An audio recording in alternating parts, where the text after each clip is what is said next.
आकाशवाणी गोरखपुर से समाचार दर्शन।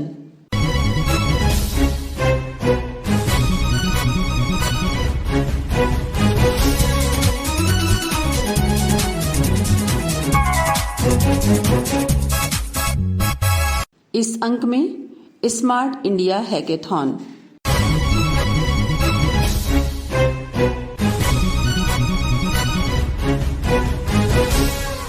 प्रधानमंत्री नरेंद्र मोदी के विजन के तहत केंद्र सरकार देश की युवा पीढ़ी को नई तकनीक के जरिए स्मार्ट तरीके से समस्याओं का समाधान निकालने के लिए तैयार कर रही है। इसके लिए प्रतिभाशाली युवाओं को विशेष मंच प्रदान किया जा रहा है। ऐसे ही एक मंच का नाम है स्मार्ट इंडिया हैकेथॉन। इसके 7वें संस्करण का शुभारंभ पिछले 11 दिसंबर को किया गया। इसका सॉफ्टवेयर संस्करण 36 घंटे तक बिना रुके चला, जिसके बाद नतीजों की घोषणा कर दी गई। प्रधानमंत्री नरेंद्र मोदी ने स्मार्ट इंडिया हैकेथॉन 2024 के ग्रैंड फिनाले में यंग इनोवेटर्स से बातचीत कर उनको उत्साहित किया। उन्होंने कहा कि इस हैकेथॉन की वजह से सैकड़ों नए स्टार्टअप्स का जन्म हुआ और नए नए विचार सामने आए। दुनिया में ये संदेश भी गया कि कैसे देश का युवा नई नई चुनौतियों से निपटने के लिए तैयार है। इस हैकेथॉन की वजह से सैकड़ों नए स्टार्टअप्स का जन्म हुआ है। ये दिखाता है कि भारत का युवा किस तरह अपने देश की चुनौतियों के समाधान के लिए कमर कस के आगे बढ़ रहा है। प्रधानमंत्री ने कहा कि नई तकनीक के समावेश से ही विकसित भारत का विकास हो सकता है। उन्होंने कहा कि नई पीढ़ी का किसी भी समस्या के समाधान करने का नजरिया अलग होता है। आज का भारत सबके प्रयास से ही तेज गति से आगे बढ़ सकता है। स्मार्ट इंडिया हैकेथॉन के इस ग्रैंड फिनाले का मुझे बहुत इंतजार था। जब भी आप जैसे युवा इनोवेटर्स के बीच आने का अवसर मिलता है, मुझे भी बहुत कुछ जानने का, सीखने का, समझने का मौका मिलता है। आप सभी से मेरी अपेक्षाएं भी बहुत होती हैं। आप सभी युवा इनोवेटर्स के पास 21वीं सदी के भारत को देखने का नजरिया कुछ अलग है। इस स्मार्ट इंडिया हैकेथॉन के 51 नोडल केंद्रों में लखनऊ, मेरठ, गाजियाबाद और गौतम बुद्ध नगर के 5 केंद्र भी शामिल रहे। हैकेथॉन में देश भर के चुनिंदा छात्रों की टीमों ने मंत्रालयों, विभागों और उद्योग जगत की बताई गई समस्याओं का समाधान निकाला। कार्यक्रम का शुभारंभ केंद्रीय शिक्षा मंत्री धर्मेंद्र प्रधान ने किया। उन्होंने कहा कि इस तरह की पहल आइडिया जनरेशन के साथ ही ग्लोबल प्रॉब्लम के सलूशन में भारत की भूमिका को मजबूत करता है। स्मार्ट इंडिया हैकेथॉन में विश्व की वर्तमान की समस्या के साथ साथ आने वाले सेंचुरी की सलूशन इसमें देख पा रहा हूँ। जब 8th addition, 9th addition, 10th addition तक जाएंगे तो देश आप ही की ओर देखना चाहिए कि भाई ये स्मार्ट इंडिया हैकेथॉन में इस बार प्रॉब्लम पेपर क्या आ रहा है, उसमें सलूशन क्या निकल के आ रहा है, उसमें हमारी नई पीढ़ी की सोच, उसको दिखने की दृष्टिकोण ही प्रतिफलित होती है। स्मार्ट इंडिया हैकेथॉन के लिए उत्तर प्रदेश में लखनऊ की इंटीग्रल यूनिवर्सिटी को मुख्य नोडल केंद्र बनाया गया। इस केंद्र पर मौजूद अखिल भारतीय तकनीकी शिक्षा परिषद के सहायक निदेशक BM तिवारी ने कहा कि हैकेथॉन का उद्देश्य भारत को प्रत्येक क्षेत्र में आत्मनिर्भर बनाना है।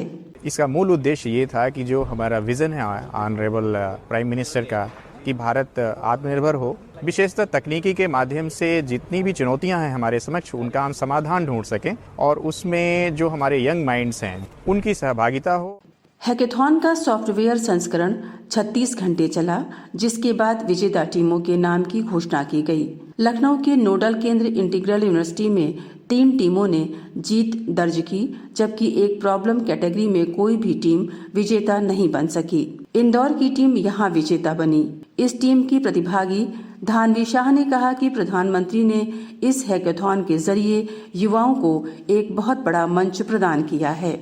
मुझे बहुत ही गर्व और खुशी हो रही है कि हमारी team code runners smart India hackathon की विजेता बनी है। हमारी जो प्रॉब्लम स्टेटमेंट थी कि जो भी न्यूज़पेपर की PRGI की वेबसाइट है उसमें जो भी टाइटल अभी एग्जिस्ट करते सारे न्यूज़पेपर्स और मैगजीन्स के, और जब किसी को यदि नया टाइटल उसमें एंटर करवाना है तो वो कितना जो अभी टाइटल एग्जिस्ट करते उससे कितनी सिमिलैरिटी पे है उसकी वो प्रोबेबिलिटी स्कोर बताता है। विजेता टीमों को 1 लाख रुपए की इनामी राशि का चेक, ट्रॉफी और प्रमाण पत्र प्रदान किया गया। वहीं हैकाथॉन में असफल रहने वाली टीमों का जोश भी कम नहीं दिखा।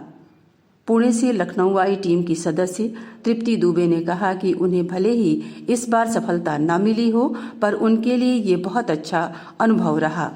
स्मार्ट इंडिया हैकाथॉन के तहत नोडल केंद्र के तौर पर चुने गए लखनऊ के इंटीग्रल विश्वविद्यालय के कुल सचिव और हैकाथॉन के इंचार्ज मोहम्मद हारिस सिद्दीकी ने कहा कि इस तरह की प्रतियोगिताएं छात्रों को भविष्य की चुनौतियों के लिए तैयार करती हैं।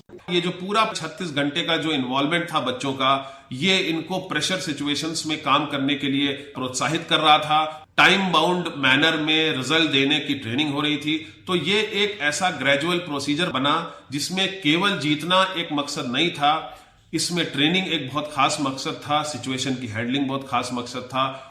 नोएडा में 2 संस्थानों को स्मार्ट इंडिया हैकाथॉन के लिए नोडल केंद्र बनाया गया। NIET को स्मार्ट इंडिया हैकाथॉन 2024 का सॉफ्टवेयर संस्करण के लिए नोडल केंद्र बनाया गया। वहीं गलगोटिया विश्वविद्यालय को हार्डवेयर का केंद्र बनाया गया। NIT संस्थान ग्रेटर नोएडा के निदेशक विनोद M कपासे ने कहा कि नवाचार को प्रोत्साहित करने के लिए ये बड़ा प्रयास है। हमारे जो भी इंडस्ट्रीज है और मिनिस्ट्रीज है उनके प्रॉब्लम स्टेटमेंट्स बच्चों को दिए जाते हैं, जिसका वो सॉल्यूशंस टीम्स अपने हिसाब से देती हैं, जो कि एक बहुत बड़ा इवेंट है। मेरठ का शोभित विश्वविद्यालय भी उत्तर प्रदेश के उन सेंटर में शामिल है जिसे हैकाथॉन 2024 के तहत नोडल केंद्र बनाया गया। यहाँ स्मार्ट इंडिया हैकाथॉन में प्रतिभागियों को समाज के विभिन्न क्षेत्रों से संबंधित 5 प्रमुख समस्याओं पर कार्य करने का अवसर मिला। विश्वविद्यालय के चांसलर कुंवर शेखर विजेंद्र ने प्रतियोगिता के समापन पर छात्रों को उनके नवाचारों के लिए बधाई दी। उन्होंने कहा कि स्मार्ट इंडिया हैकाथॉन नवाचार और तकनीकी कौशल का उत्सव है जो हमारे देश को आत्मनिर्भर बनाने में एक महत्वपूर्ण कदम है। उन्होंने कहा कि तकनीक के माध्यम से ऐसा बदलाव लाया जाए जिसकी राष्ट्र को आवश्यकता है। स्मार्ट इंडिया हैकाथॉन पूरे विश्व में सबसे बड़ा ओपन प्लेटफॉर्म है इनोवेशन का, और मोदी जी का जो विजन है विकसित भारत का, ये उसी विजन को लेके सारा प्रयास है। और युवाओं को इसमें इन्वॉल्व करना, 4,92,000 स्टूडेंट ने इसमें इनरोल किया, उसके बाद ये टीमें निकली हैं। गाजियाबाद में स्मार्ट इंडिया हैकाथॉन के तहत काइट ग्रुप ऑफ इंस्टीट्यूट को हार्डवेयर संस्करण का सेंटर बनाया गया था। यहां ग्रैंड फिनाले के 7वें संस्करण के मौके पर शामिल रहे लोकसभा सांसद अतुल गर्ग ने कहा कि सरकार का प्रयास है कि युवा पीढ़ी को देश की समस्याओं के समाधान में जोड़ा जाए। दुनिया की जितनी भी अच्छी रिसर्च है वो कॉलेज में प्रोफेसर छात्रों के द्वारा होती है। अब मोदी जी ने ये कहा कि एक बार बच्चों को जितनी भी भारत की टेक्निकल समस्याएं हैं इन्हीं के द्वारा उसके जो सॉल्यूशंस हैं वो इन्हीं के द्वारा लिए जाएं। इस प्रकार का इंतजाम पूरे भारत में किया गया है और ये एक बहुत अच्छी शुरुआत है कि देश की समस्याओं को सुलझाने के लिए इस तरह के कार्यक्रम चल रहे हैं कि छात्र और अध्यापक मिलकर के इन समस्याओं को सुलझाएं। स्मार्ट इंडिया हैकाथॉन युवा पीढ़ी को न सिर्फ वास्तविक दुनिया की समस्याओं का समाधान रचनात्मक तरीके से करने बल्कि उन्हें भविष्य की चुनौतियों के लिए तैयार करने के लिए पंख दे रहा है। इसी के साथ संपन्न होता है समाचार दर्शन का ये अंक। संपादन सुशील चंद्र तिवारी और वाचन सुषमा श्रीवास्तव।